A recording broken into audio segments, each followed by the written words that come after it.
Okay, good morning. So welcome to today's workshop. So on analysis of the 6 elements. And so 2 sessions, morning sessions and afternoon sessions. And probably each session we will do 2 guided meditation, all related to the 6 elements. So first of all, maybe I should explain what is it all about. The analysis of 6 elements is a way we for me, it's probably a good way of learning how to analyze our sense of self, because in the Buddha's teaching, one way we build up a sense of self is in relation to the 6 elements. Yeah, I mean, in Buddhism, there are other ways to present how we construct the sense of self or impute the sense of self on the basis of, for example, another list is the 5 aggregates, which takes a lot longer to explain what are the 5 aggregates. and there are other ways of explaining how we go about constructing a sense of self, and they are become very attached to our sense of self. We project kind of unrealistic image of self, and then we hold on to it. And this is in Buddhism, this is regarded as ignorance. This is the basis of our misunderstanding of ourselves and our world, and it's the basis of us developing attachment, developing aversion and confusion. So in order to overcome this fundamental ignorance or mistakes, that's when we apply analysis, or what we call analytical meditation. And personally, I find analyzing in terms of the 6 elements, practically speaking, more easy, and also is something easy to practice and also easy to explain, which is why I choose this to focus on this particular technique. I mean, of course, when those of us who study Buddhist philosophy, then you will find more common, you will find analysis done in relation to this list called 5 aggregates. But the 5 aggregates are a bit more taxing to explain, and also meditative-wise is a little bit more involved. So I stick to the easy one, the 6 elements. So what are the 6 elements? Earth element, water element, fire element, air, or in Tibetan it's more like wind element, and then the 5th is space element, the 6th is consciousness element. So the reason why I say it's easy to explain is because just by listening to the names, you get some idea what it is. So we just need to build on it and refine that. So earth, water, fire, air, these are abstract concepts. So these are ancient concepts in ancient India. That's how they analyze the different components of our experiences and existence. Yeah. Of course, these days we tend to be quite proud of ourselves. We say we have more sophisticated concepts. We tend to poo-poo the ancient one. We say, oh, we see things in terms of molecules and atoms and subatomic particles and waves and things like that. But I'm quite sure in 100 years or even less than that, the future generation will look at our current day concepts and poo-poo us and say, oh, what's this? They talk about waves and particles. What are they thinking about? So, and nowadays, of course, we look down on the ancients. We say, oh, what do they know? Earth element, water element, fire element, and so on and so forth. They don't really understand. But actually, I think in the ancient world, they don't, of course, take them literally. They're not saying, no, there is a fire burning inside us.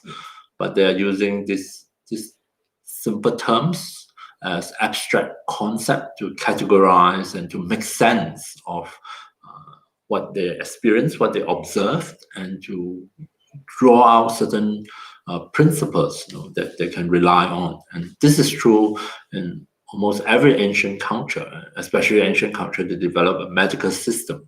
They have to find some way of some concepts and categories to make sense of what is happening within and without, and then to figure out, based on those concepts, how to intervene, how to make changes, how to improve things. And we human beings have been doing this all along. The concept changed, but the mechanism, the underlying thinking has always been with us. So maybe our concepts become more sophisticated. We try different approach and perspective, but underlying it is the same ability to think, to analyze, to infer, and then to make things better for ourselves. Yeah. And personally, I think these 6 elements are experientially, is very helpful. Maybe we may not call it very scientific, but definitely is a good way of trying to categorize and understand our experiences. And so let me just briefly describe them, and then we'll do a first meditation in relation to them.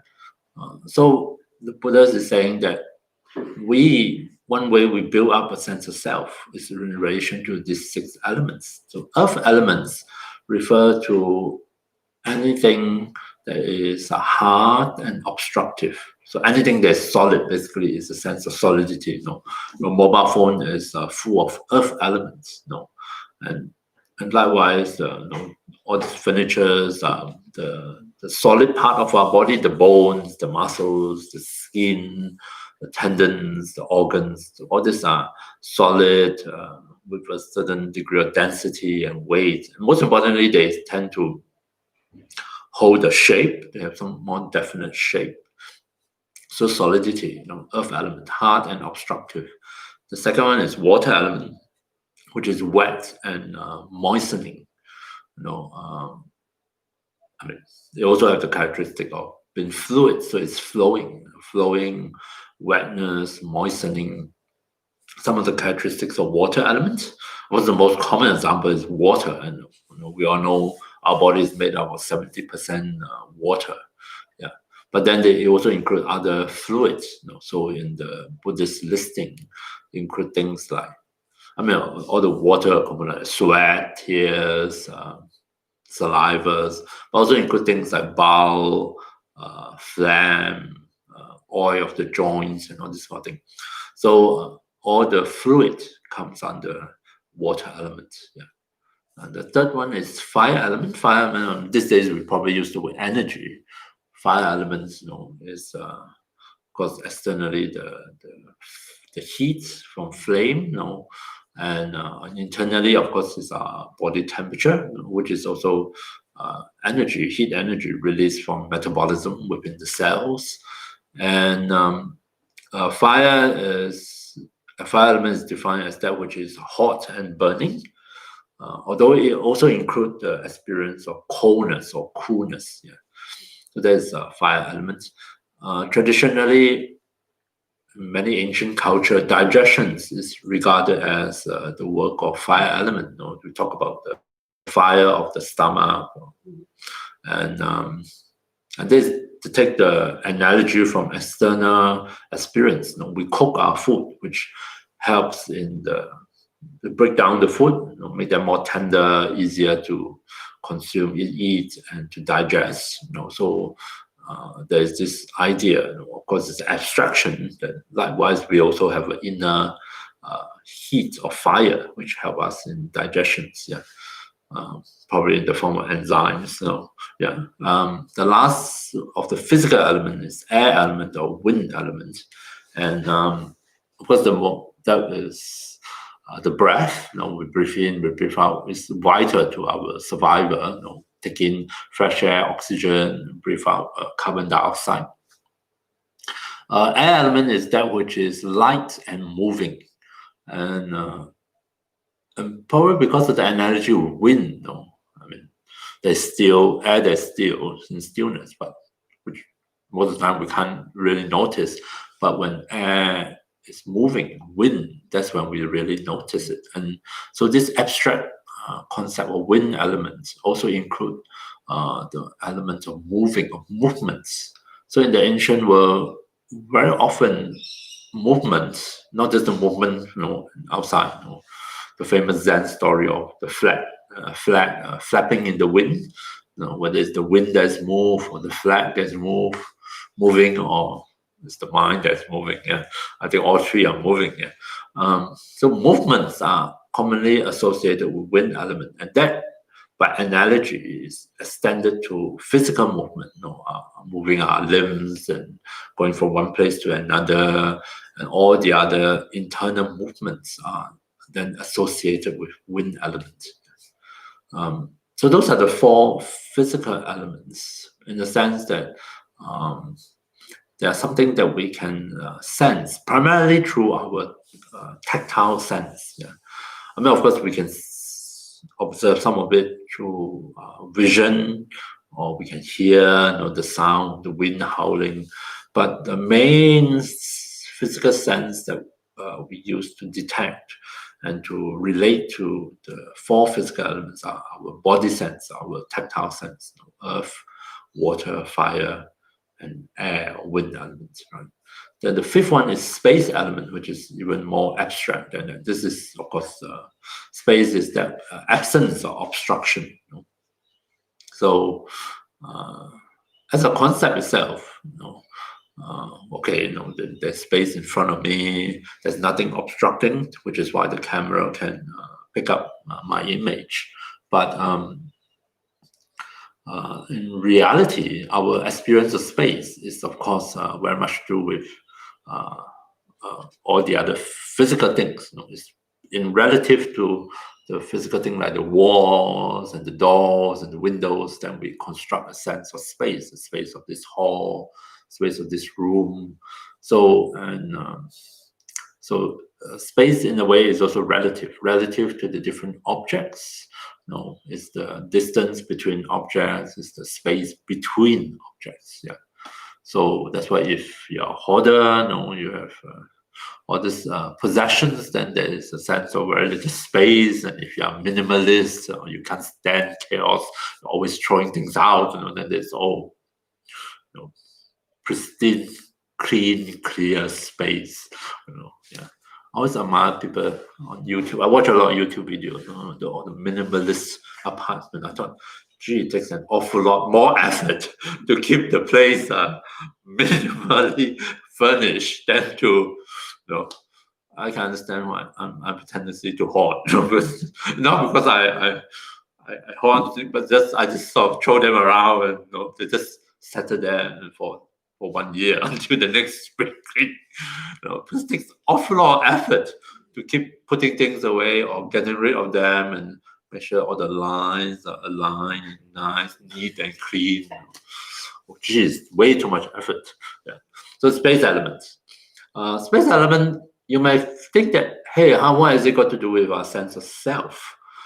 Of course, traditionally, the space element is talking about the space of our lungs, chest cavity, our stomach, our nasal cavity. I mean, you suffer from sinuses, you're very aware of that. But these are not very interesting space. I mean, these are actual physical space, within our body. Yeah. Maybe because of my biology lessons, because in biology, especially embryology, the human body is literally just basically a tube, right? One end is the mouth, the other one is, and then the rest of it. And so, yeah, you can talk about space, because it's all go through the tube, whole digestive tract. But it's not the most interesting sense of space. And most people don't really think too much about it in that sense. But the space that surround us, our so-called personal space, especially now in the world of COVID-19, social distancing, you are very aware of that sense of space, personal space. I think to do with our sense of territory, our safe space. We talk about a lot of safe space, about the space of in a way, what we define as ours, the physical location, our home, our community, our sense of country, So all this involve space, and those although it's very abstract, and yet at the same time it's very concrete, because even though we draw an imaginary line on a landmass, but people died crossing that line, or there's a lot of real suffering involved, even though the line that defines the space is imaginary. I mean, of course, there are people in the world who want to build walls. Yeah. So those kind of notions of space are very much part of our identity. I think more so in the modern world than in the ancient world, because now every space has some kind of pieces of paper attached with it, and spend a lot of money, a lot of your life paying for that piece of paper, and to define that space. Yeah. So space is an important notion related to our sense of self. And the last one is consciousness element, which is in some sense the most abstract among the six, most intimate to our sense of being, the sense of self, most difficult to analyze because it's so close to us, close to who we are, our sense of existence, and but nonetheless, it's also an important component of a sense of self. So those are the six elements, and we're going to have a look at them. So I think first we'll do a meditation, calm abiding type of meditation, to help us settle into the workshop today, to get things rolling. And so I'm going to invite you to, in this meditation, to get in touch with the different, mainly the physical elements, earth, water, fire, air. Among the four of them, you will find that what is most prominent in meditation is probably earth element, which is all the sense of solidity, hardness or softness, the sense of tension, the rigidity in your body, or the sense of softness, the sense of relaxation in the body. So these are all earth elements. Air element is very easy, the breath sensations. And probably fire elements, if you feel warm or coolness, a breeze come and then you can sense the coolness of the breeze. The most difficult, I think, is the water element. I mean, you can swallow your saliva and you can feel the sense of flowing and moistening. But other than that, it's a lot harder to get actual direct experience of water element in the meditation setting. Yeah, but nonetheless, we can work with what we can experience, and you will notice that they confer a different experience to us. Earth elements, on certain occasion, is very grounding, very centering, very reassuring. And we would like to bring those quality into our experience as a way of helping us to settle down physically. Air element, flowing, moving, very light, and in relation to the breath, we can really use that to help us to release, to put aside burdens that we are carrying physically, mentally, or emotionally, so we can be very helpful in that sense. Fire elements, in certain contexts, feeling a cool breeze, that coolness can be very refreshing, so very beneficial. Other occasions, warmth, the sense of warmth is also, because warmth is often associated with love, with affection, with care. And in other contexts, feeling of warmth, both the physical warmth or the warmth of the heart, is also very beneficial. Right? So this is roughly how we're going to work with it. So I'll guide you through this meditation, and let's see whether through contacting the physical elements by way of our senses, mainly our body sense, whether we see any impact it has on our meditative experience. So I invite you to find a suitable posture. In my guided meditation, you're most welcome to sit. Sit on the chair, sit on the floor. You can also lie down, lie in the supine position on your back on certain occasion, which is also very helpful. In either case, make sure that your back, your spine is comfortable in your meditation posture. Allow it to be upright in a natural way if you're sitting. And by that I mean you don't have to deliberately somehow tighten your back muscles to somehow straighten your back. Just maybe move your upper body left and right, front and back, and just help your body to find a most comfortable, natural, upright position. Lying down is important to keep the spine straight, not crooked. In either case, make sure that your posture does not introduce additional and unnecessary pain or discomfort into your spine, into your body. Good to rest your hands and arms on some kind of physical support. Sitting, you can rest your hands in your lap, one on top of the other, or you can rest your hands on the knees. Lying down, we rest our arms by the sides on the floor, whatever support we are lying on, but with some gap, some distance between the arms and the torso. So we want to transfer the weight of the arms and hands onto a physical support so that we can allow our shoulder muscles or arm muscles to be relaxed. Feel free to close your eyes completely or leave them open, depending on which one works for you. So I'll ring the bell just to signal the start of our first meditation.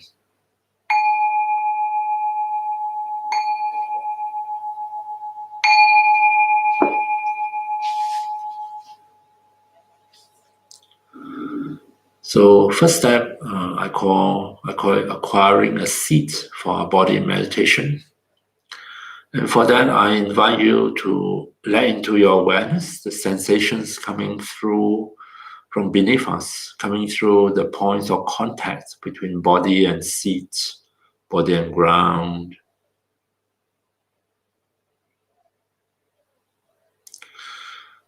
Notice those sensations, highlight in particular sensations of solidity, of firmness and stability, maybe of hardness, maybe of softness, depending on the surface you're resting on. All these are qualities we associate with earth element.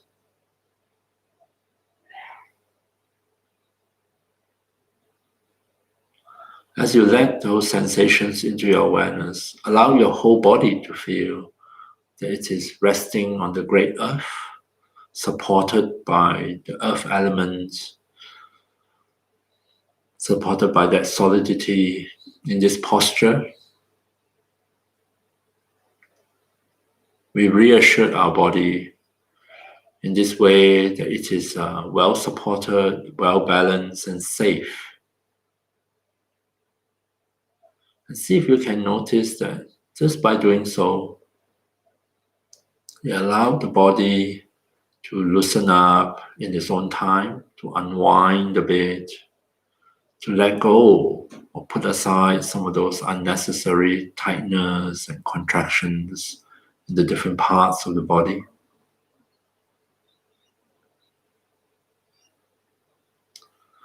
So much so that given time, our body can really relax and settle down and be comfortable in this posture.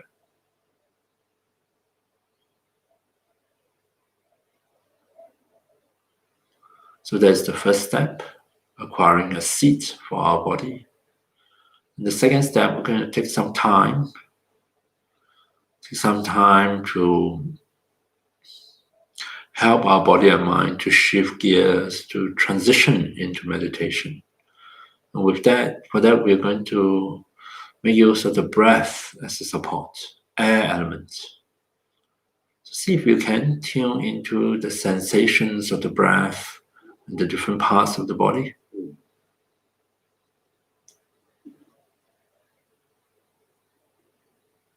Become aware of the breath sensations. Air element or wind element is that which is light and moving. And as we breathe that in, we let that flow into our system. We experience the air element or wind element as a kind of pushing, a sense of pressure placed against the different parts of the body, the inside of our nasal cavity, down the throat, into the chest, the sense of expansion and contraction at the chest. And for some of us, by extension, even all the way down to the abdomen, the sensations of rising and falling of the abdomen,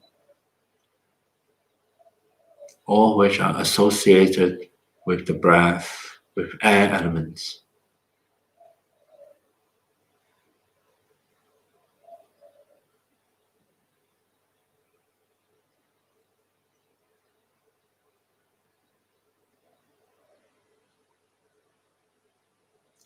So coming back to the breath sensations, returning our attention to them again and again, which is part of the practice, allowing ourselves to be aware of the in-breath and the out-breath.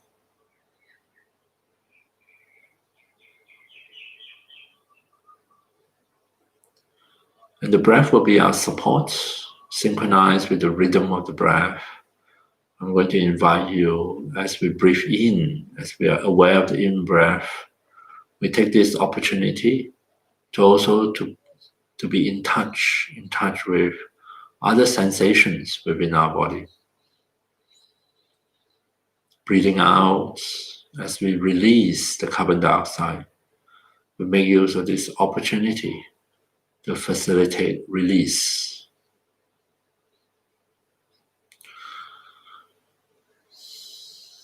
So let's start at the crown of the head. As I guide you through the different parts of the body, feel free to do it in your own way, at your own pace. Breathing in as you are aware of the in-breath. Also be in touch with the sensations at the crown. Notice any of the elements here at the crown. Earth element sensations associated with earth elements, or water element, fire element, warmth or coolness at the crown, and a sense of pressure, tingling, itching. Breathing out as we notice the out breath. Take this opportunity to facilitate release. In your own mind, you can say the word release. Don't worry about what we are releasing. You're simply creating the condition whereby maybe some of the unnecessary tension, tightness, and discomfort might be released. Maybe the distraction, the agitation of the mind can also flow away with the breath.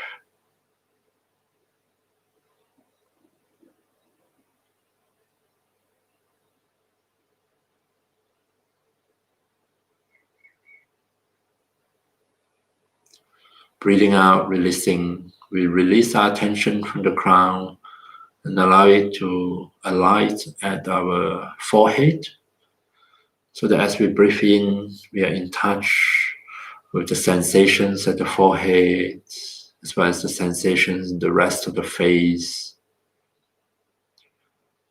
Notice the different sensations here. Sensations of tightness, of rigidity, of tension, which can associate with earth element.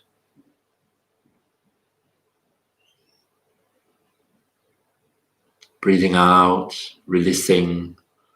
Maybe we can persuade our facial muscles to relax and let in a different set of feelings, different set of sensations.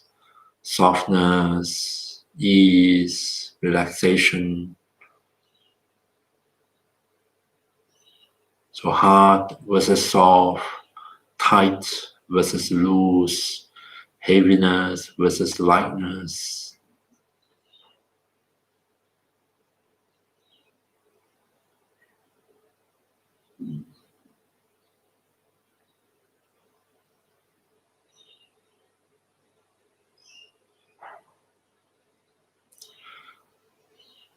Moving down to the throat. Breathe in, be in touch with sensations here. See if you can notice any of the elements here as well. Breathing out, remember to release.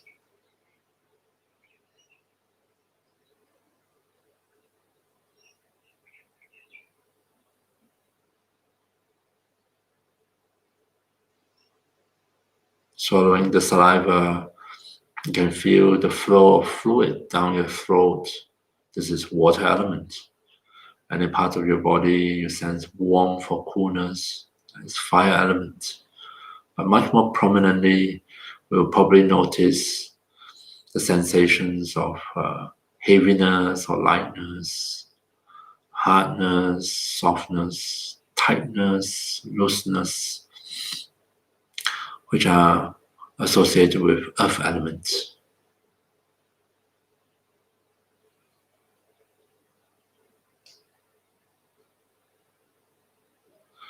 Next, we shift our attention to the right shoulder. Just pick a spot at the right shoulder.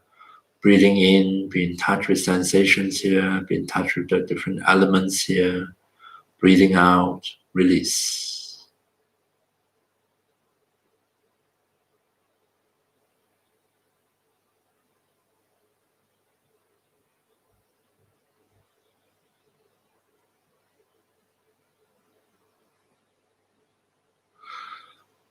Breathing in, be in touch with sensation at the shoulders.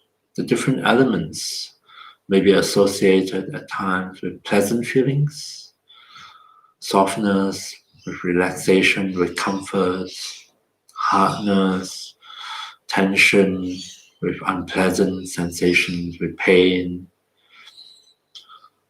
So see if we can just acknowledge what we find here, acknowledge the different feelings associated with it for the time being.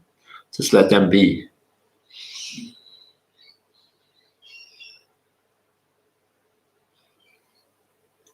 From the right shoulder, let's move on to the right elbow. Breathe in, be in touch with the elements at the right elbow. Breathing out, release.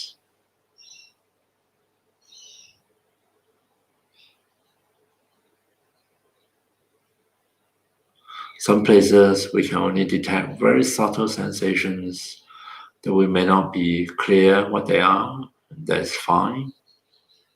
Other places we don't feel anything, numbness, lack of sensation, and that is also perfectly all right. Breathing out, always remember to release. Moving down to the right wrist. So feel free to linger at any one spot longer. You don't have to follow my pacing. Breathing in at the right wrist. Be aware of sensations of the elements here. Breathing out, continue to deepen the sense of release.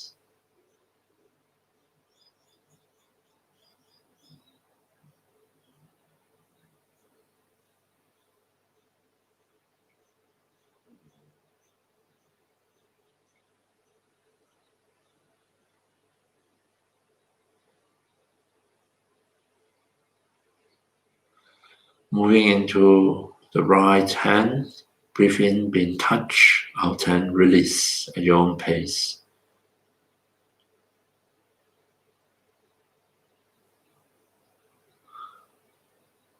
Breathing out, releasing. See if you can release the weight, the heaviness, the denseness of the right arm and hand. Allow them to rest comfortably on their physical support.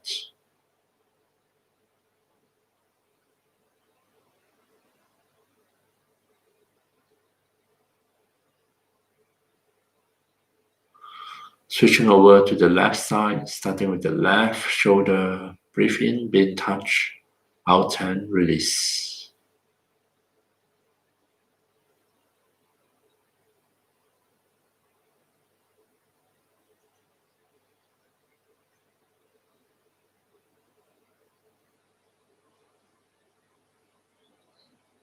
Down to the left elbow, touch and release at our own pace.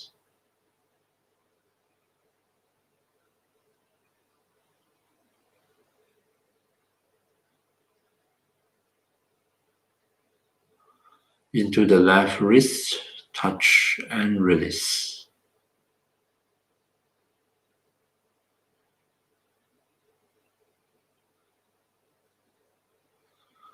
Allowing our attention to come back to the left hand. Breathe in, be in touch with sensations here. Breathe out to release. Release the weight, the heaviness, the density of the left arm and hand. Allow them to rest comfortably on their physical support.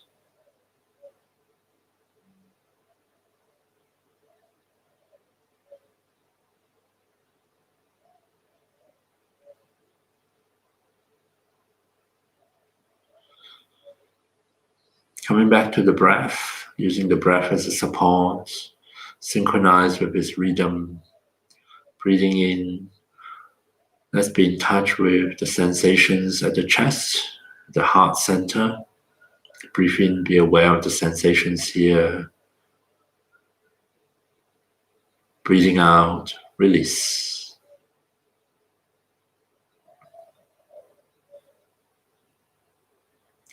Notice the movements associated with the breath at the chest, the sense of expansion and contraction that we can associate with the movement, with the air element.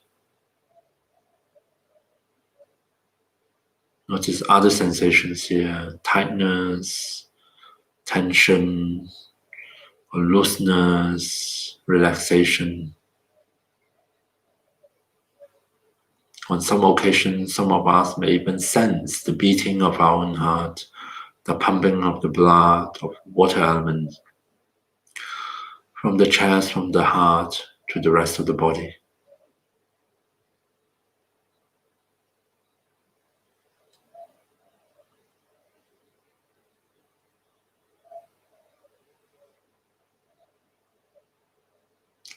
Allow attention to descend, to go deeper and lower in the body, from the chest down to the abdomen. Pick a spot roughly at the level just below the navel, somewhere in the center of the body. Breathe in, be aware, be in touch with sensations here at the abdomen. Sense the weightiness of the organs within, the sensations of the muscle layers, all the way out to the skin. Notice the rising and falling movement of the abdomen with the breath.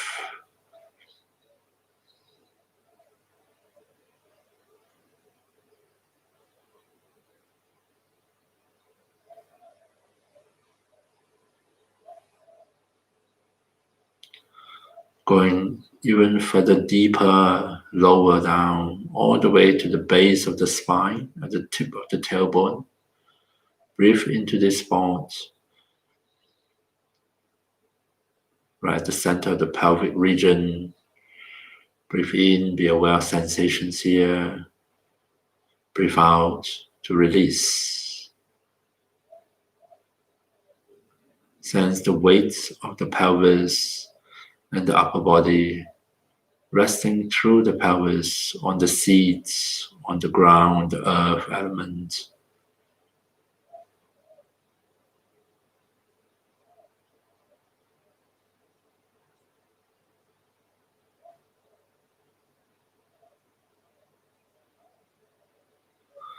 Moving down the right leg, starting from the right hip joint. Breathe into this spot. Not to worry if you are not able to identify it clearly. Just pick a spot around the right hip. Breathe in, be aware of sensations here. Breathe out to deepen the sense of release.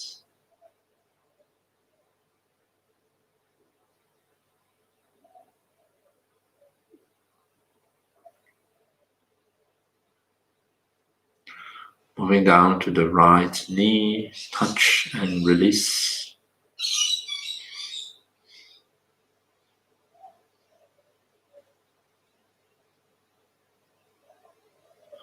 Down to the right ankle, touch and release.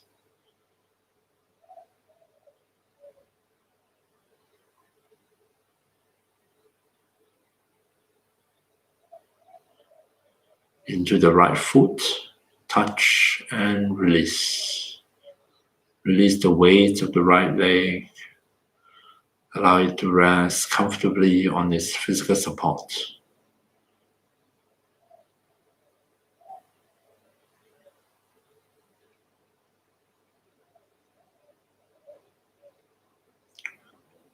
Switching over to the left side, start at the left hip joint, breathe in, be aware, out and release.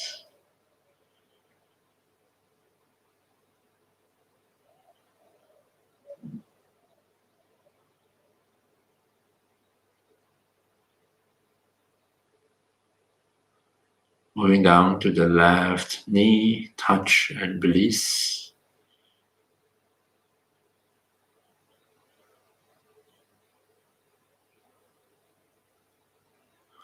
Down to the left ankle, touch and release.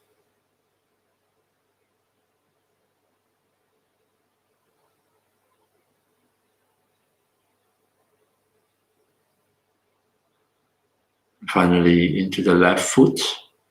Be in touch with sensations here, especially those of the elements. Breathe out, deepen the sense of release. Release the weight of the left leg. Allow it to rest comfortably on the earth element.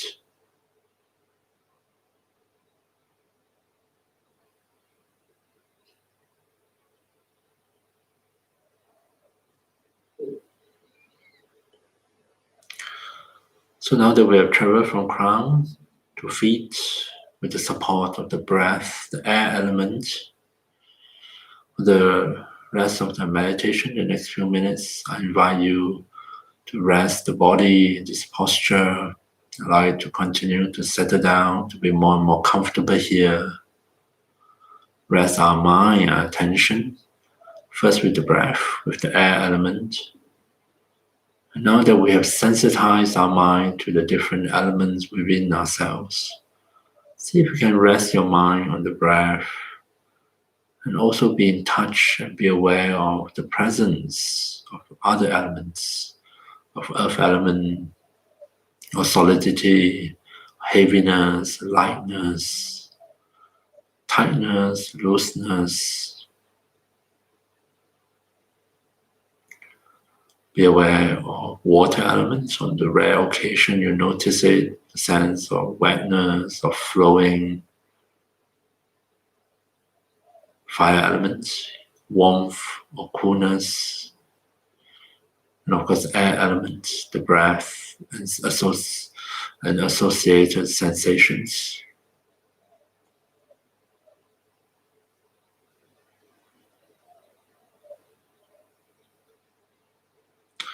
Come back to the breath, come back to the different elements when you notice that your attention is drawn away, caught up in thinking maybe, or past, or present, or future. Not to be upset, but view this movement of the mind, of consciousness, as totally normal. And all we need to do when we become aware of them is simply invite attention to come back here and now, to be in touch with the four physical elements. So I'm going to keep quiet now, allow you to meditate in silence for the last few minutes.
Okay,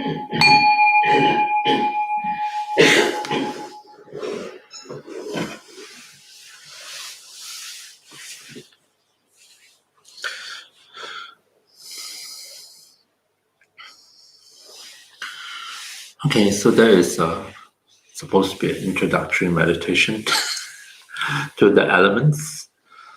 And so you can see that this topic of the 6 elements, at least this 4, is something we can personally experience. It may come across to us in different ways, but it's something, it's not something unavailable to us. Yeah. I mean, the concept itself is a bit abstract, but there's some very real experience. And as I mentioned, occasionally you can experience them as pleasant, and other occasions they can come across as unpleasant. So the actual feelings may change, but the thing is, because it's so readily available, it's very experiential. It's very helpful in especially in the context we're doing the meditative exploration and inquiry into our sense of self. So at least you have something you can work with, that you can directly experience. Whereas in other kind of analysis, it's all very abstract. It's just one concept after another concept. And at the end of a whole series of study and thinking, it's just more concepts. So it's always very helpful when you can relate concepts to direct experience. So it enrich the concepts, and also it enrich your understanding of your own experiences. So for example, earth elements. In this context, I find, at least for me, earth element come across as very pleasant, very supportive, very reassuring, very, especially if you lie down. I mean, I can't, I have not yet perfected the ability to guide meditation in a supine position. One day I'll get there. One day I'll get there, because I have occasions where I'm the only one upright. Everyone is lying down and they are just having a good time. I don't know what they're doing.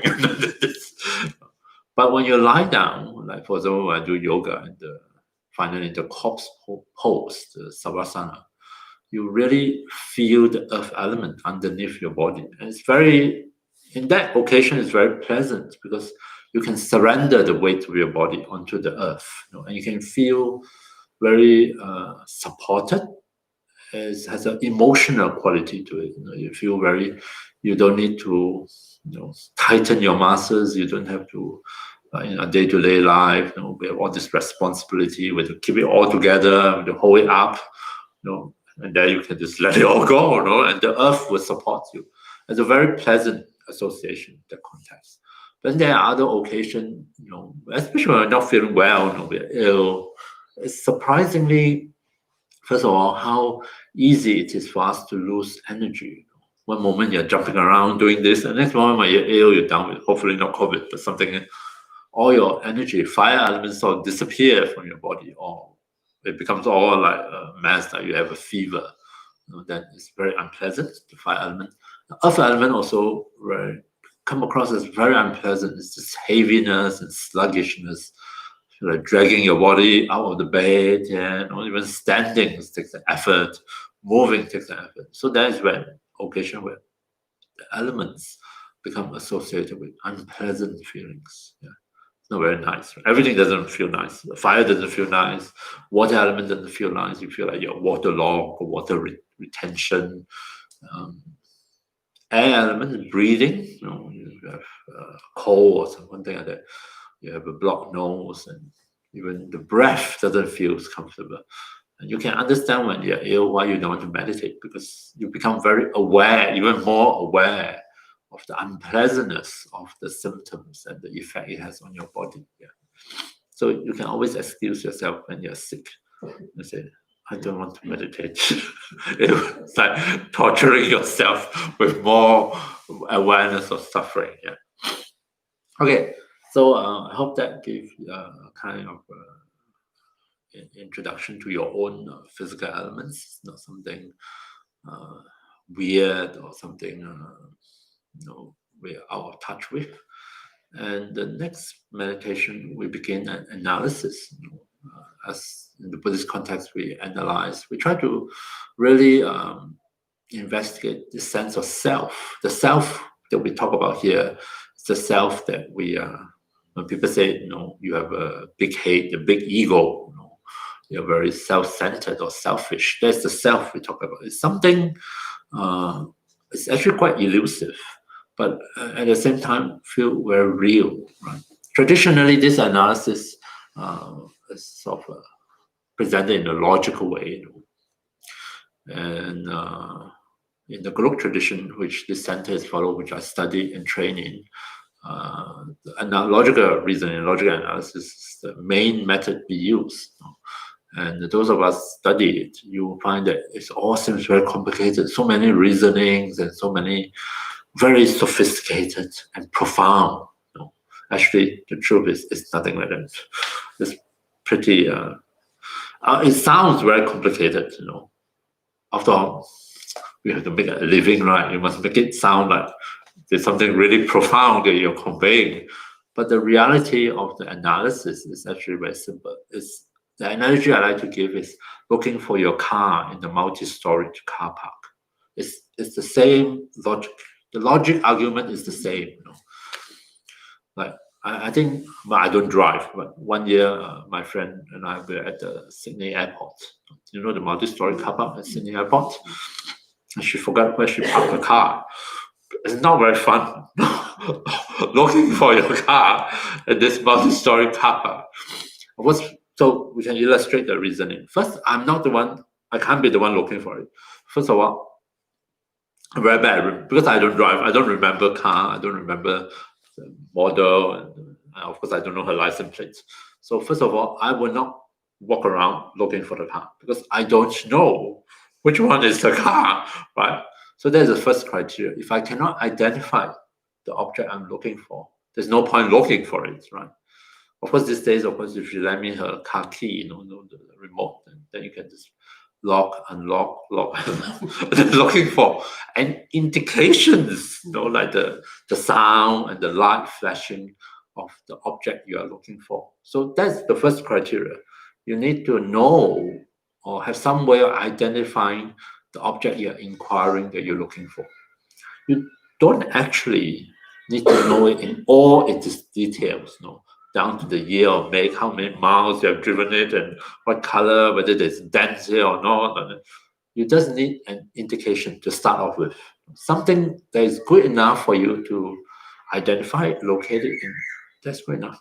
The beep, beep, beep here, the flashing light, good enough. Forget about what color it is. Yeah. So first of all, is the ability to identify or to locate the object that you're looking for, the inquiry. Likewise, the same with the self. Of course, it would be wonderful if you can get a really crystal clear image of the self that we are so attached to. But most of the time, that is quite difficult to get. Just some vague idea is a good place to start. It's actually an iterative process. As we go through it again and again, we probably have a better idea later on. So then second is to establish the pervasion. Where do you park your car? Inside the car park? Outside the car park? You have to establish the pervasion. Right? It's also very important because, and then you can draw some conclusions. Say, no, for sure. We took a lift out of it. So it's inside the car park. How many stories? I don't know how many stories this new one. Let's say 5 or 7. No. It doesn't really matter, right? Then you realize that it doesn't really matter how many levels there are. You just have to know, okay, that's all there is. Maybe there's a rooftop parking, I don't know. It's 5, then there's 5 places to look. 7, there's 7 places to look. 2, wonderful, 2, and wow. So the division of the sector to search is in a way quite arbitrary. And that's why you will find that in the teachings, there's 7-point reasoning, 5-point reasoning, 4-point. The 4-point one is the most confusing one. Because suddenly there are different ways of dividing things into 4. 4 of this or 4 of that and 4 of more. But you understand it doesn't matter whether it's 4 or 5 or 7 or 2. The main thing is that it covers all bases. That's the so that's the second pervasion. Sure, 7, just only with this car park. You didn't take a bath here, and then look for the car in the car park. No. So once you establish that, then you just start looking. It's very tedious, but you go ground floor, first, second, third, and then, so sad, it's terrible that you went through all the storage and look for your car, and you come to the horrifying conclusion: it's not here. I mean, if it's here, it's fine. That's the end. You don't forget about this unhappy episode, and you just drive away. And there will be touch wood. There will be occasion where it's not here. And that's really what happened in this teaching on selflessness or emptiness, is that you establish the entailment, the pervasion. You go and look, and you look, but don't stop at once. Do it another round, just in case you miss out. And then you have to come to what they call the logical conclusion, which is actually a visceral one. Not just an intellectual one, but a visceral one. As you imagine, you look through the whole car park and you say, and it dawns on you finally. Before you freak out, there is this moment of epiphany and insight. It's gone. It's not here. All right, and it can be accompanied with certain emotions. True for your car, and true also for yourself. It's probably more intense when it comes to the self. Traditionally, they say that you either feel great fear, as if, oh my God, something so precious is lost. That's just a sensation, not the reality. Or so those of us who are much more lucky, you feel great joy. How wonderful! I'm rid of it. This sense of joy, sense of fear. There are, of course, other kind of emotional responses, but that is the underlying principle of a logical analysis into our sense of self. Just like remembering looking for your car in a multi-story car park. It's that simple, okay? All right, so there you go. Can pack up and go home now. Nothing deeply profound about the reasoning, even though it come across when you first read it. I read it, this book called Meditation on Emptiness. This is many years, decades ago. Yeah, and back then, by Jeffrey Hawkins, one of the earlier English translator of Tibetan Buddhist teaching.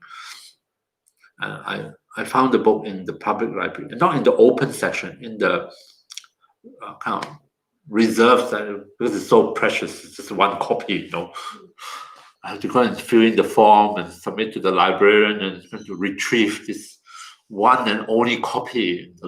This is in Singapore. Yeah. And I was reading and I was amazed because it's a very nice book. You collect all the different reasonings.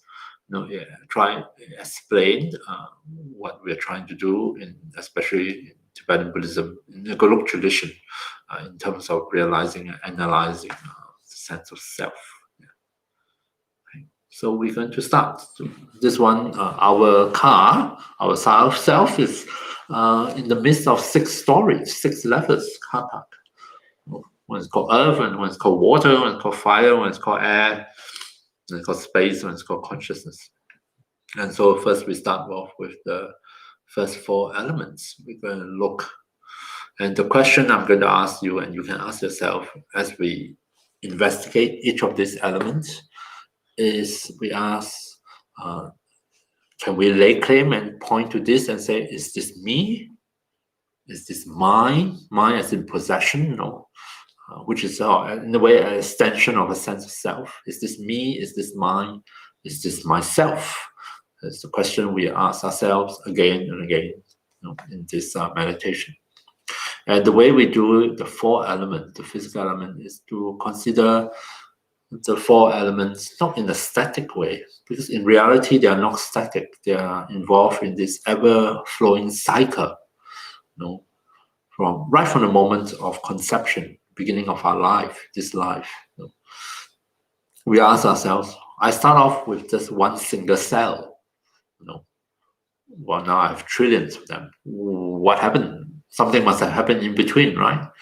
Where do I get all the extra material to build up this in this case, the body and also the sense of self. Yeah.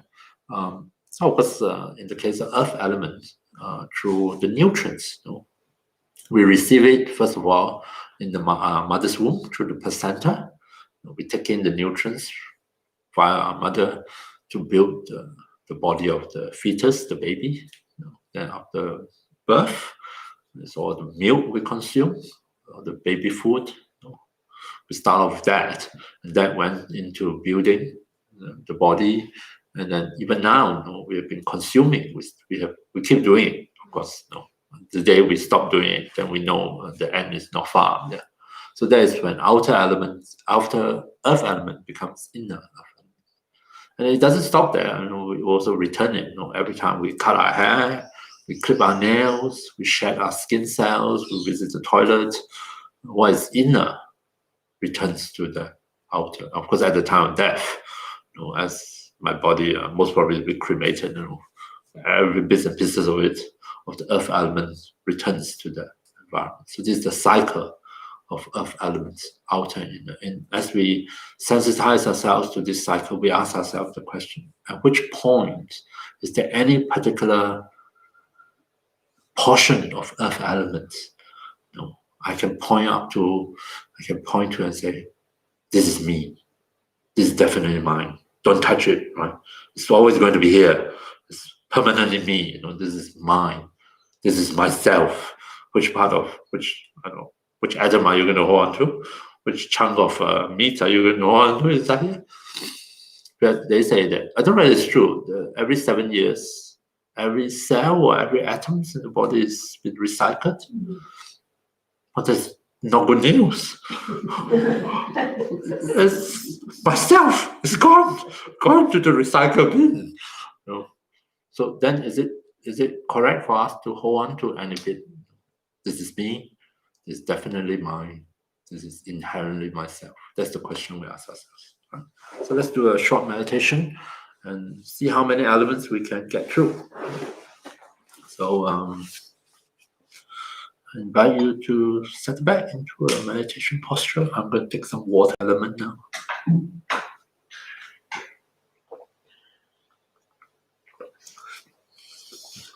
Outer becomes inner. And later during the break, the inner must go back to the outer. Yeah. It's always happening. It's a good news. The day it stops. That's the end. Okay, so once again, I invite you to settle back to your whichever meditation posture you have chosen. Make sure that the back, the spine feels comfortable in your meditation posture. Let it be upright in a natural way. If you're sitting, let it be straight. If you're lying down on your back. Take a few moments, just as we have done previously, contact the earth element beneath our body through the points of contact between body and seat, body and ground. Allow our whole body to feel supported, balanced, and safe, supported by the great earth.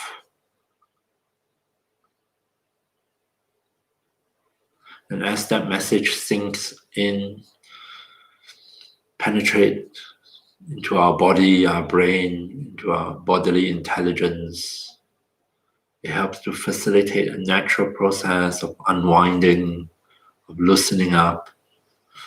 Our body realizes that it does not need to be so tight, so tense. It can relax a bit. It can let go of some of those unnecessary muscular contractions or tightenings. And given time, it can really settle down and be comfortable in the meditation posture.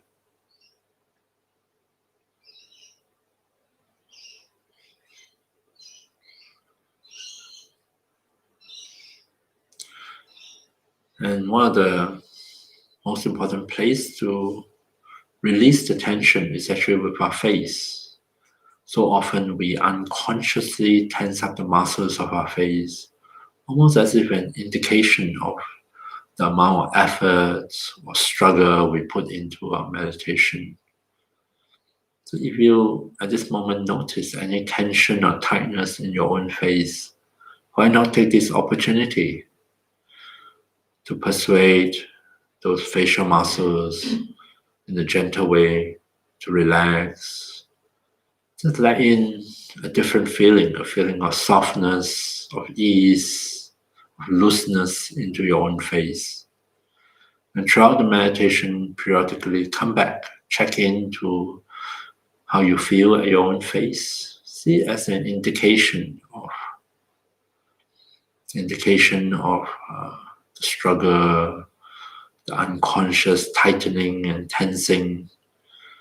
And as you relax the face, as you welcome in that softness, it helps to ease off those feelings of frustrations and struggle. Just allow your body, mind, and yourself to settle back comfortably into meditation.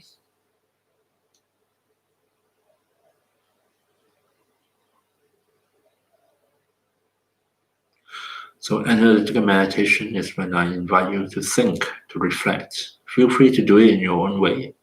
What I'm saying is just my recommendation, just to help you along, to support you in your own exploration. So let's start with earth elements.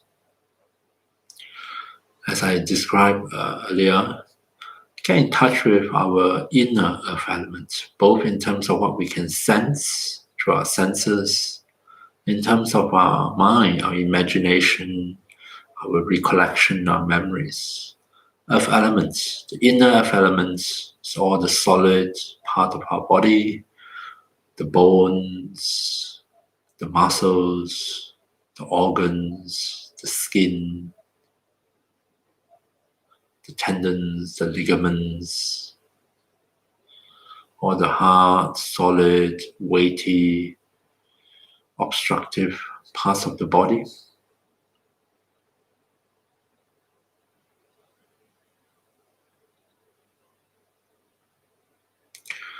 The outer earth element is also similar, all the hard, obstructive aspects of the outer reality.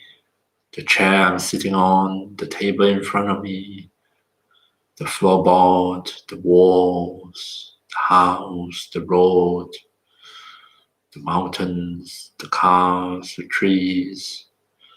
All these are the outer earth elements. What is the relationship between outer and inner? Given that we all start our life as a single cell embryo,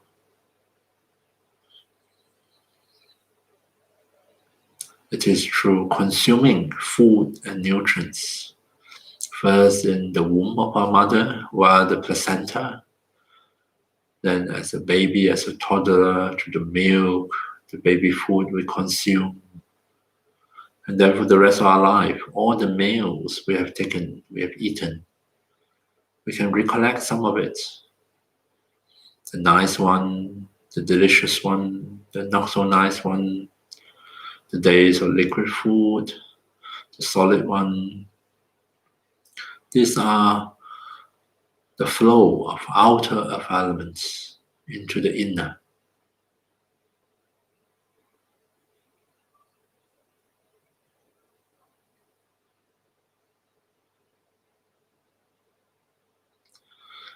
And also recollect the occasions where we have our haircuts, clip our nails, constantly shedding skin cell, visit the toilet. That's when inner earth elements return to the outer. And of course, at the time of death, our entire body goes back to the environment. In your own mind, reflect, imagine, contemplate the cycle of earth elements. Outer to inner, inner to outer. Ask yourself, is there any part of it, is there any atom of earth elements you can lay claim and point to and say, hey, this is definitely me, this is forever mine, this is inherently myself.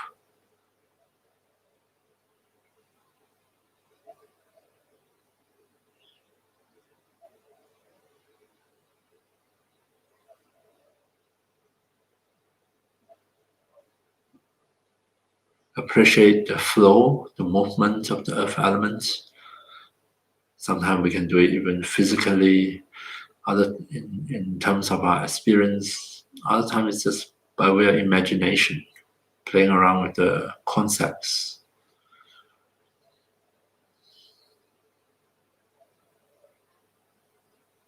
Within the flow of the earth elements, is it any chance of pointing to a particular atom, a particular part of it, and label that, identifying that as our precious sense of self, as me, as mine?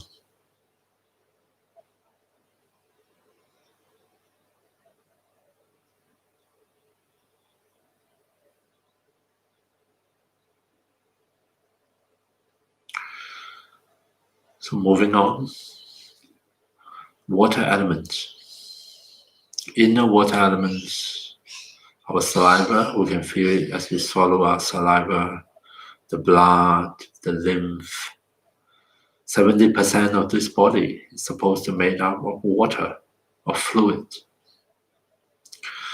The Buddha even indicate other mucus, phlegm, sweat, tears, oil at the joints. All these are the inner water elements.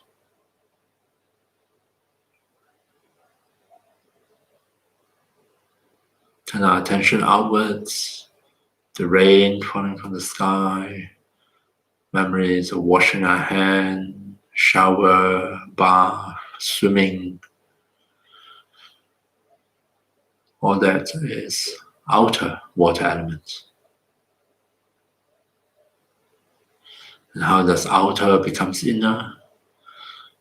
All the water we have drank, all the beverages, all the fluid we take in, outer becomes inner. The sweat, the urine, the tears, inner returns to the outer. In the great cycle of water elements, is there any particular molecule of water we can point to and say, this is me, this is mine, this is myself?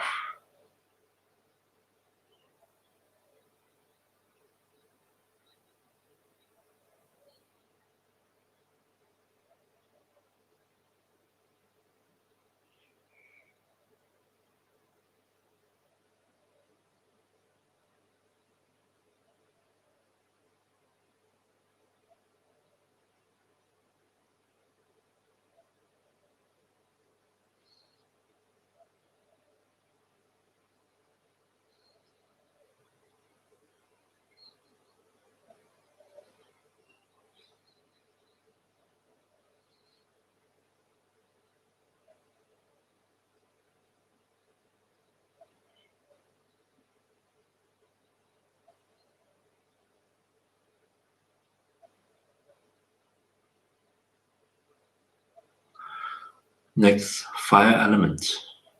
Fire element, or call it energy. Inner fire element, the experience of warmth in a nice way, or the experience of heat, as when we are suffering from a fever associated with unpleasant feelings. And also include the experience of coolness or coldness. Fire elements is also associated with energy. Days when we are full of energy, seems to be able to do many things. Also days when we are feeling low, feeling down, feeling depressed, no energy, don't even feel like getting out of bed. This is the inner fire element.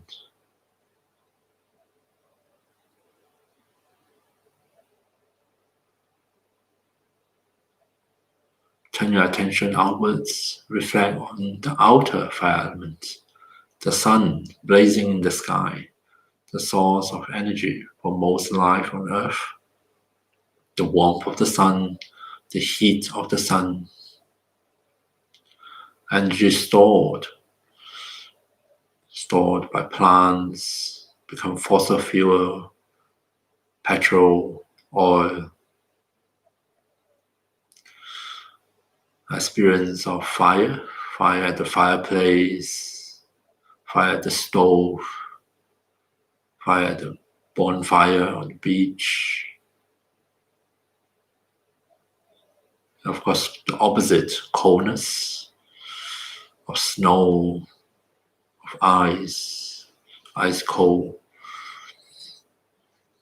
That's the outer fire element.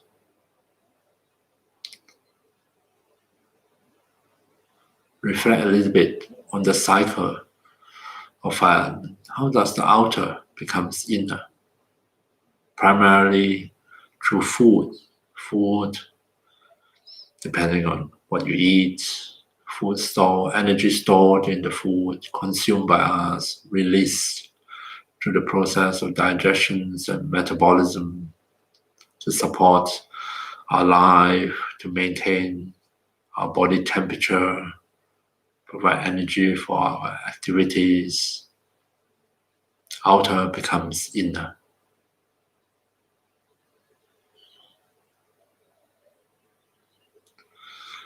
And also warming ourselves in front of the fire, taking a hot drink, sunning ourselves. Heat flow from outside to inside. Yet another way, outer fire elements flow and becomes inner fire elements.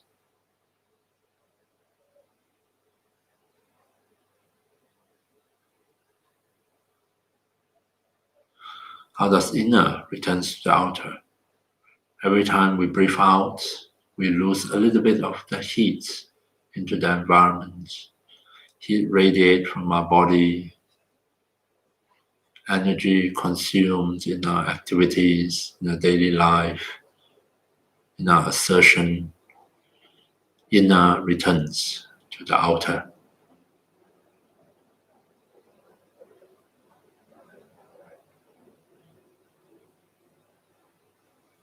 In the great cycle of fire elements,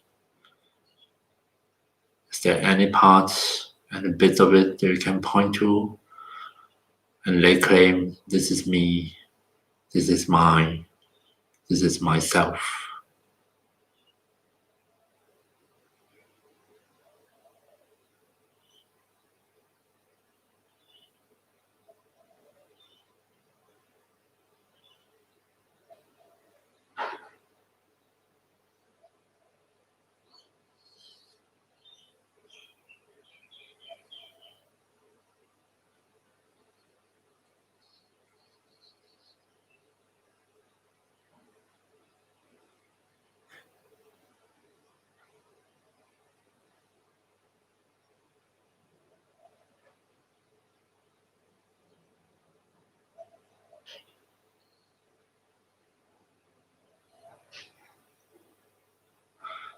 And the last is air elements. Breathing in, taking fresh air, taking oxygen, outer becomes inner. Oxygenating the blood and the lungs, transported, pumped by the heart to every part of the body, to every cell in the body. That's how the outer air elements becomes inner air elements. Breathing out, releasing carbon dioxide, inner returns to the outer. In every cycle of breath, there's the exchange of air elements.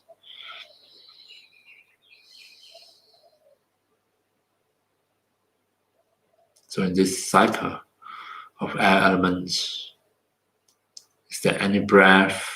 Is there any particular molecules of air that we can point to and lay claim? This is me, this is mine, this is myself.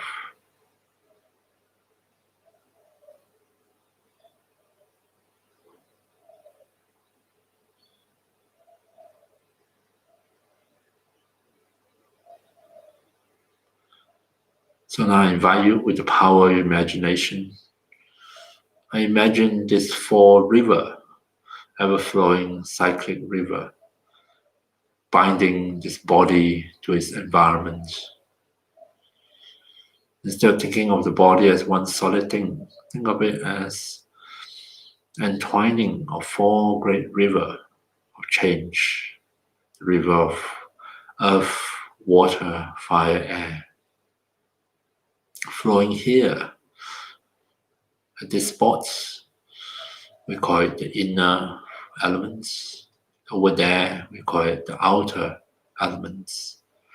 Instead, it's just a ceaseless exchange or cycling of the four elements.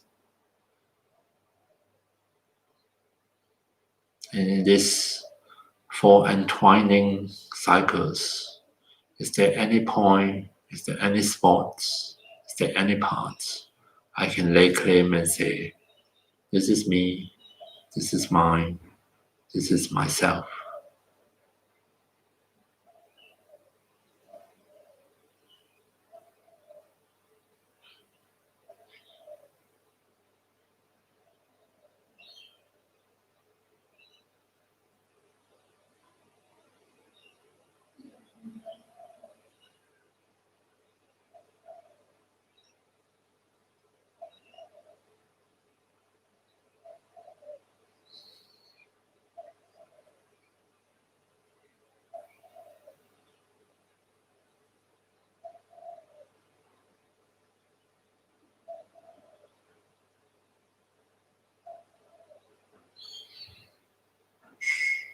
Another way to look at this is to ask yourself, what separates us, ourselves, from the environment?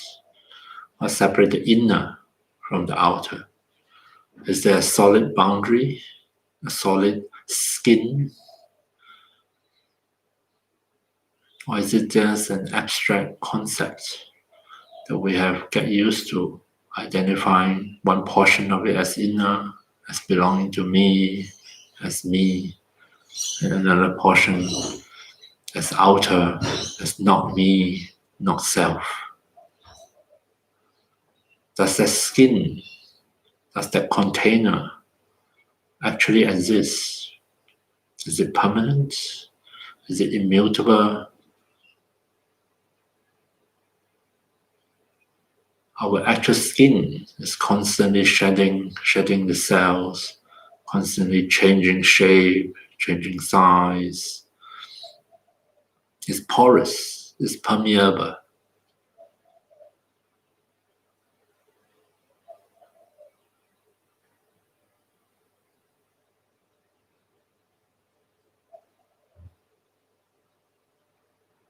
So in this vision of the four cycles of earth, water, fire, and air, is there any place we can locate and point to and say, this is me, this is mine, this is myself?